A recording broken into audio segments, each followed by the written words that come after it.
সোহাগ, নোয়াখালীতে বন্যা পরিস্থিতির সবশেষ খবর আমাদের জানাবেন।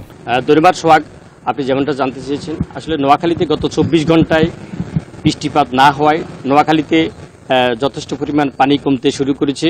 আমি যদি আপনাকে দেখাই যে গতকাল থেকে বৃষ্টি না হওয়ায় এই সড়কে পানি অনেকটা কমে গেছে এবং আপনি এর আগে কিন্তু এই পানিতে আরও হাঁটুর উপরে পানি ছিল, কিন্তু এখন গতকাল সকাল থেকে বৃষ্টি না হওয়ার কারণে এখানে প্রচুর পানি কমে গেছে এবং আসলে একদিকে পানি কমে গেছে কিন্তু মানুষের দুর্ভোগ বাড়ছে। অন্যদিকে আমি আপনাকে যদি বলি, এখনও দুর্গম এলাকা যে সকল আশ্রয় কেন্দ্রে মানুষ উঠেছে, আসলে ওই সকল আশ্রয় কেন্দ্রে এখন মানুষ আছে কিছু কিছু, এর মধ্যে তাদের বাড়িঘরে পানি কমার কারণে তারা চলে যাচ্ছে এবং আর যারা আশ্রয় কেন্দ্রে আছে তাদের ভিতরেও এখনও কিন্তু হাহাকার দেখা যাচ্ছে। তারা পর্যাপ্ত পরিমাণ আসলে খাদ্য সামগ্রী এবং বিশুদ্ধ পানি এবং ওষুধ তারা পাচ্ছেন না।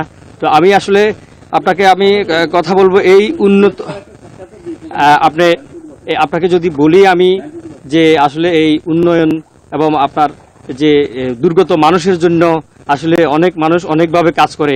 তো আমি একজন মানুষের সাথে যিনি দুর্গত মানুষের জন্য ফ্রি সেবার সার্ভিস নিয়ে কাজ করছেন, একজন মোটরসাইকেল দিয়ে তিনি পানিবাহী লোকজনকে, মহিলা পুরুষদেরকে তিনি নিয়ে যাচ্ছেন বন্যা কবলিত মানুষের জন্য প্রি হুন্ডা সার্ভিস। আমি ওনার সাথে কথা বলবো। আপনি তো প্রতিদিন দেখছি যে আপনি মানুষদেরকে বিনা ফ্রিতে আপনি মানুষদেরকে সার্ভিস দিচ্ছেন। জি, আপনার কি বক্তব্য? জি, কি করছেন আপনি? আমার বক্তব্য হলো, মানুষ এই মুহূর্তে পানিতে অনেক কষ্ট করতেছে, রাস্তাঘাট চলাই গেছে, ছেড়ে গেছে, বন্যার মানুষের কষ্ট হইতেছে, খাদ্য নিতে পারতেছে না, ওষুধ নিতে পারতেছে না, গ্যাসের সিলিন্ডার নিতে পারতেছে।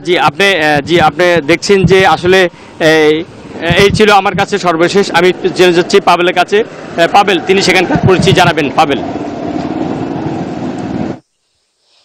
ধন্যবাদ সোহাগ। আপনি জানেন যে লক্ষ্মীপুরের বন্যা পরিস্থিতি অবনতির দিকে রয়েছে। অপরিবর্তিত অবস্থায় আসলে এই বন্যা মোকাবেলা করছে লক্ষ্মীপুরের মানুষ। আমরা এখন রয়েছি লক্ষ্মীপুর পৌর শহরের মধ্য বাঞ্ছানগর এলাকায়। এখানে আমজাদপাড়ারি রোড, এখানে 3টি সড়ক রয়েছে। 3টি সড়কে আসলে এখানে ডুবন্ত অবস্থায়, এখানে আসলে সড়কে চলাচল অনুপযোগী অবস্থা রয়েছে। আপনাকে একটু জানিয়ে রাখি যে আমাদের যে লক্ষ্মীপুর ঢাকা যে মহাসড়ক, চৌমুহনী আঞ্চলিক যে মহাসড়ক, এই আঞ্চলিক মহাসড়ক এখন আসলে পানিতে ডুবে গেছে। রাস্তাঘাট আসলে ভেঙে যাওয়ার কারণে এখানে আসলে চলাচল করছে না। বড় বড় যে গাড়িগুলো রয়েছে, বাস, ট্রাক, এগুলি আসলে অন্য রাস্তা, বিকল্প রাস্তা হিসেবে রামগঞ্জ, হাজীগঞ্জ, কচুয়া সড়ক ব্যবহার করছেন।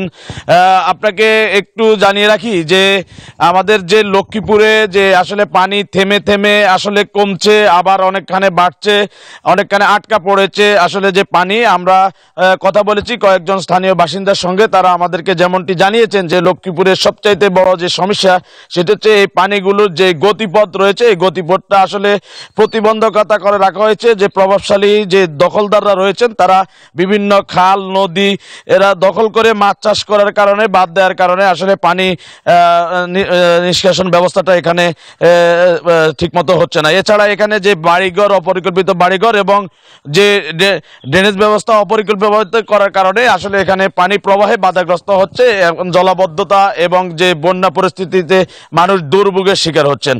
এ ছিল আমার কাছ থেকে লক্ষ্মীপুর থেকে সর্বশেষ। আমি এখন চলে যাব স্টুডিওতে সোহাগ বক্সের কাছে।